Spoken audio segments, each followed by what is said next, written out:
शून्य से उठता हूँ मैं, पूर्णता के पथ चला।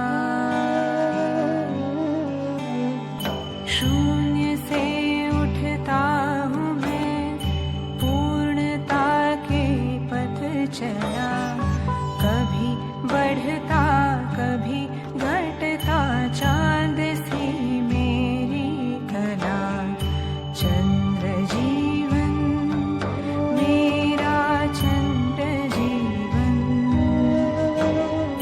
चंद्र जीवन मेरा, चंद्र जीवन।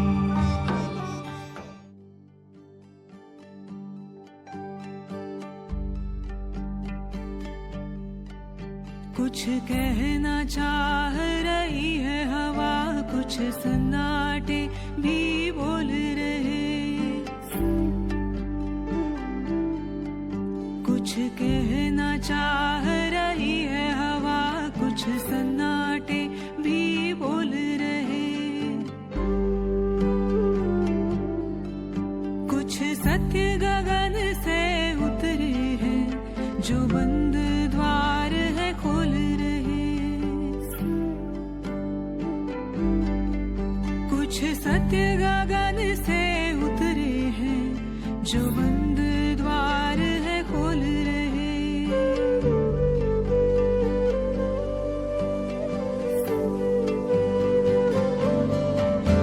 सुनो कुछ देर ठहर कर सुनो, बुनो एक जीवन फिर से सुनो। सुनो कुछ देर ठहर कर सुनो, बुनो एक जीवन फिर से बुनो।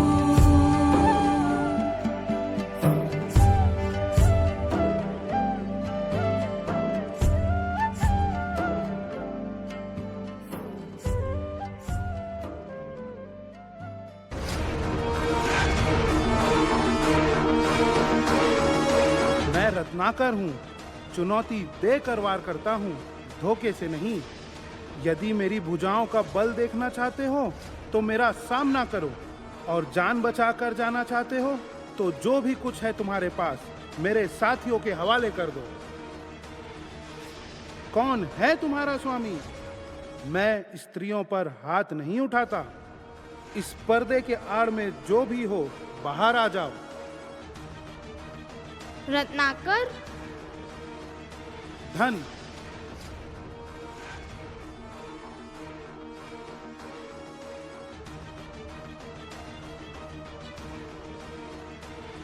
सारे हिस्से बराबर बराबर बट चुके हैं। जिसको जो चाहिए ले सकता है, मगर ध्यान रहे कोई भी यहाँ से मदिरालय या वेश्यालय नहीं जाएगा।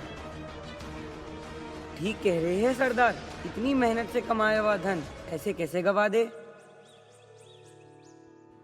परवसु, हाँ सरदार। क्या मैं तुमसे ये कंठाहार ले सकता हूँ? इसके बदले में तुम जो मोल लेना चाहो ले लो। सरदार, ये आपका हुआ।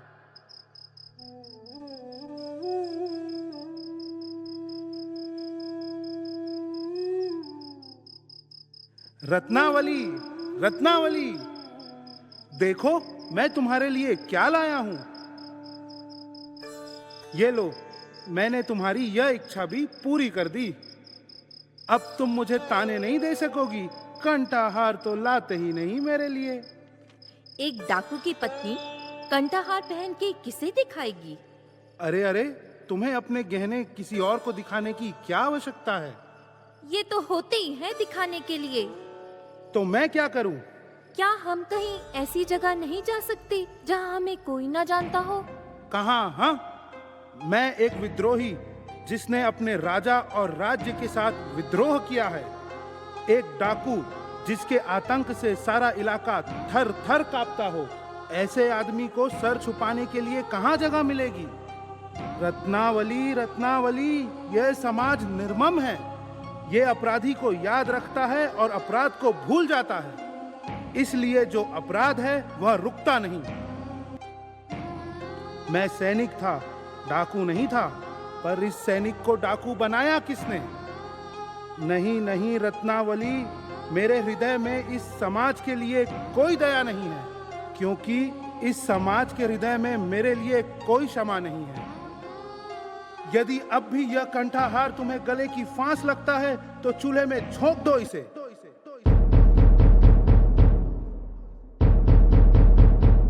सुनो सुनो सुनो, सभी को सावधान किया जाता है।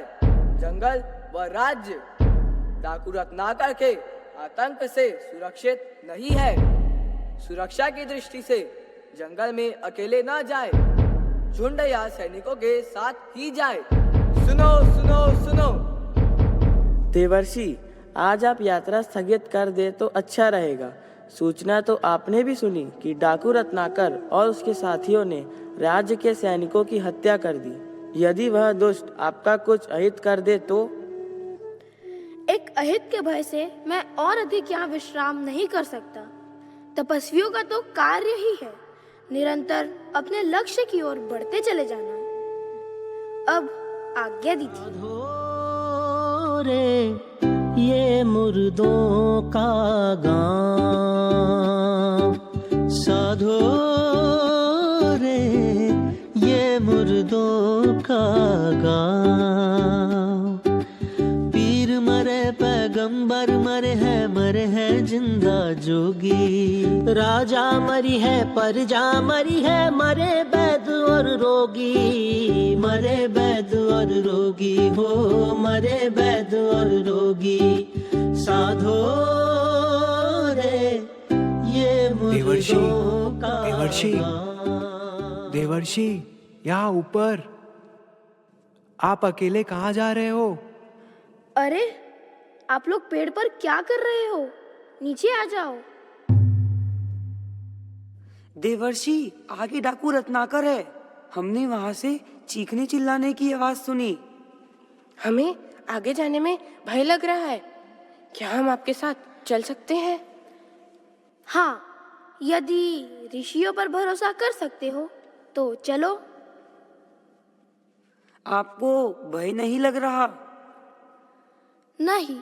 आपको भय क्यों नहीं लग रहा देवर्षि?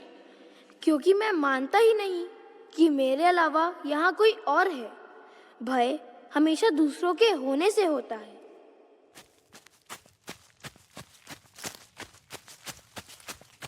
भागो भागो, रत्नाकर ने हमें लूट लिया, तुम्हें भी लूट लेंगे। भागो भागो। अरे सुनो तो। क्षमा करे देवर्षि, हमें जाने दे, जाने दे। साधो रे ये मुर्दों का गांव। साधो रे ये मुर्दों का 1 2 3 4। सरदार, हुक्म हो तो आज इतना ही रहने देते हैं। इतने में ही संतोष कर लेते हैं। पर वसु, आज तू क्यों संतों की भाषा बोलने लगा है? सरदार, पास के गांव में उत्सव हो रहा है। अच्छा, जो जाना चाहते हैं वे जाएं। आप नहीं चलेंगे सरदार? नहीं परवसु, आज ना जाने क्यों ऐसा लग रहा है जैसे मुझे कोई अमूल्य धन मिलने वाला है। साधो रे ये मुर्दों का गांव। साधो रे ये मुर्दों का गांव। मैं रत्नाकर हूँ, रत्नाकर। क्या तुम्हें मुझसे भय नहीं लग रहा?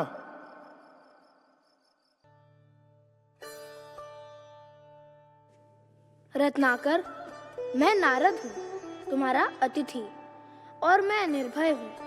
ना मुझे प्राणों का भय है, ना असफलता का, ना कल का, ना कलंक का। और कोई भय है जो तुम जानते हो? अब तुम बताओ, क्या तुम निर्भय हो? हाँ हाँ, मैं भी निर्भय हूँ। तो फिर यहाँ वन में छिपकर क्यों रहते हो? क्या राजा से डरते हो? नहीं। तो क्या प्रजा से डरते हो? नहीं। तो क्या पाप से डरते हो? नहीं नहीं। तो फिर यहाँ छुपकर क्यों रहते हो? रुको, उत्तर मैं देता हूँ। तुम पाप करते हो और पाप से डरते हो। मैंने तुम्हारे बारे में बहुत सुना है तपस्वी, तुम मुझे फुसला नहीं सकते। ना मैं पाप से डरता हूँ, ना पुण्य से, ना दंड से, ना विधान से। मैंने राज्य और समाज के साथ विद्रोह किया है और यहाँ रहना प्रतिशोध है मेरा। क्या था वो पाप जिससे तुम डरते हो? नारद, मुझे तुम इतना मत उकसाओ कि मैं तुम्हारी हत्या ही कर दूं। और इतना तो मैं जान ही चुका हूं कि पाप और पुण्य की परिभाषा हमेशा ताकतवर तय करते हैं और उसे कमजोर पर थोप देते हैं। मैंने साम्राज्यों का विस्तार देखा है, हत्या से, बल से, छल से। मैंने वाणिज्य का विस्तार देखा है, कपट से, अनीति से, अधर्म से। क्या वो पाप नहीं? मैं सैनिक था, सैनिक। दुष्ट और निर्दयी सौदागरों की भी रक्षा की थी। क्या वो पाप नहीं था? मैंने हारे हुए लोगों की स्त्रियों के साथ पशुता का व्यवहार करने वाले सैनिकों की हत्या क्या कर दी कि मैं पापी हो गया? राजा, सेना और सेनापतियों का अपराधी हो गया? क्या मेरा ऐसा करना पाप था? दूसरों का पाप अपने को सही नहीं ठहरा सकता रत्नाकर। मैं पापी नहीं हूँ। इस बात का निर्णय कौन करेगा? तुम्हारी पत्नी, तुम्हारा परिवार या फिर तुम्हारे साथी? क्या वे इस पाप की यात्रा में तुम्हारे साथ हैं? हाँ, वो क्यों नहीं साथ होंगे? मैं जो ये सब करता हूँ उनके सुख के लिए ही तो करता हूँ। यदि ऐसा है तो जाओ अपनी पत्नी से, अपने पिता से पूछ कर आओ, क्या वे सब तुम्हारे इस पाप के भागीदार है? सरदार, ये ऋषि बहुत बोलता है, इसे मार दे। नहीं, इसे तो मैं अपने हाथों से मारूंगा, परंतु इसके प्रश्नों के उत्तर मिलने के बाद। कड़ी नजर रखना इस पर।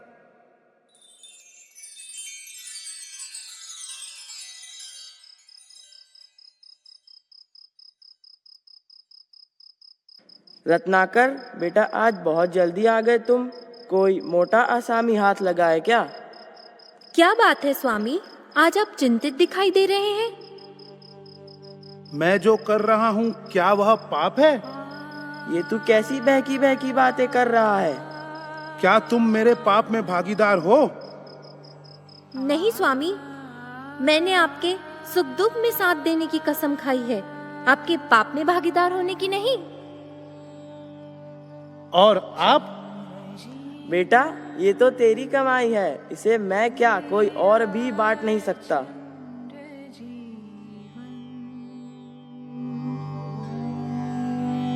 चंद्र जीवन मेरा, चंद्र जीवन शून्य से उठता हूँ मैं, पूर्णता के पथ चला। शून्य से उठता हूँ मैं, पूर्णता के पथ चला। कभी बढ़ता कभी घटता, चांद सी मेरी कला। परवसु, तुम तो मेरे हर पाप कार्य में साथ देते हो। क्या तुम मेरे पाप में भागीदार हो? नहीं नहीं सरदार, मैं नहीं। चंद्र जीवन मेरा, चंद्र जीवन। क्या तुम्हें अपने प्रश्नों का समाधान मिल गया रत्नाकर? क्षमा देवर्षि क्षमा, अब मेरा कोई मित्र नहीं। इस पूरे संसार में मैं अकेला हो गया हूँ। नहीं रत्नाकर, तुम ही अपने मित्र हो और तुम ही अपने शत्रु हो। उठो, भय और भ्रम को अपने से अलग कर दो। किसी पर दोषारोपण करने से अच्छा है कि भगवान महावीर की शरण में जाओ, उनके दिखाए अहिंसा के मार्ग पर चलो और इस सन्नाटे में उनका उपदेश सुनने की कोशिश करो। कुछ देर ठहर कर सुनो, बोलो एक जीवन फिर से सुनो। अपनी गहराई में कूदो, सच्चे सिक्के मिल जाएंगे।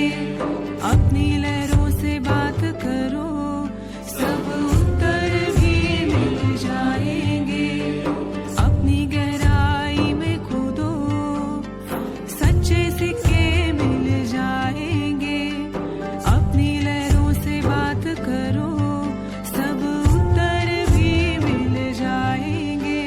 सुनो, कुछ देर ठहर कर सुनो,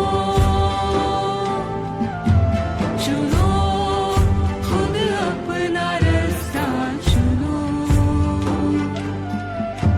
सुनो, कुछ देर ठहर कर सुनो, चुनो खुद अपना रास्ता चुनो।